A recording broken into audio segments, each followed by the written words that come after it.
Les 7 accusés dans une affaire de présumé viol collectif survenu à Matane ont tous été acquittés par le juge hier après-midi.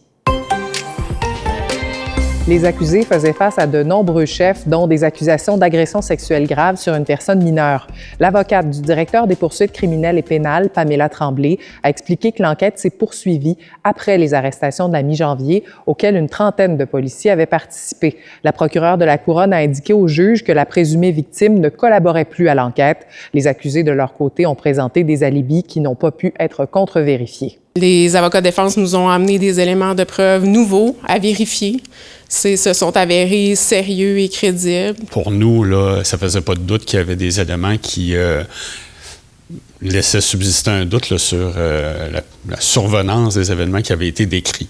Le Centre d'aide et de lutte contre les agressions à caractère sexuel, le Calax-la-Baume-Gaspésie, craint que cette nouvelle décourage certaines victimes de dénoncer des gestes subis.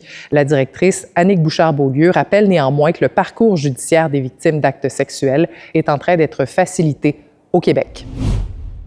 Pêche et Océan Canada a annoncé aujourd'hui la poursuite de la pêche exploratoire du homard entre Gaspé et Cacouna pour la saison 2026. 12 nouveaux pêcheurs viendront s'ajouter à la flottille de l'an dernier.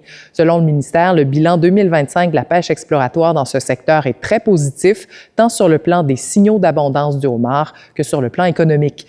Les débarquements dans les 3 zones concernées totalisent plus de 2700 tonnes de homard pour une valeur de plus de 47 millions de dollars. Selon Pêche et Océan Canada, cette pêche exploratoire permet de vérifier si une augmentation de l'activité dans ces zones est viable à un niveau commercial. Québec demande à la Société de chemin de fer de la Gaspésie d'offrir des garanties d'affaires pour finaliser la réfection du rail jusqu'à Gaspé. Cette semaine, à l'Assemblée nationale, le ministre des Transports s'est questionné sur la pertinence de ce 3e lien, ou plutôt de ce 3e tronçon du rail jusqu'à Gaspé, dont les travaux sont suspendus depuis le printemps dernier. Le dernier tronçon, il y avait un business case, il y avait un plan d'affaires qui était fortement lié à la structure LM Power avec les éoliennes. Et une fois que cette structure-là passe maintenant par du maritime, on se re-questionne sur le 3e tronçon. Ce qu'on demande, c'est de nous repréciser de façon la plus transparente possible les hypothèses de développement d'affaires sur le rail pour nous permettre, nous, de maintenir le tronçon 3 en termes de priorité d'action.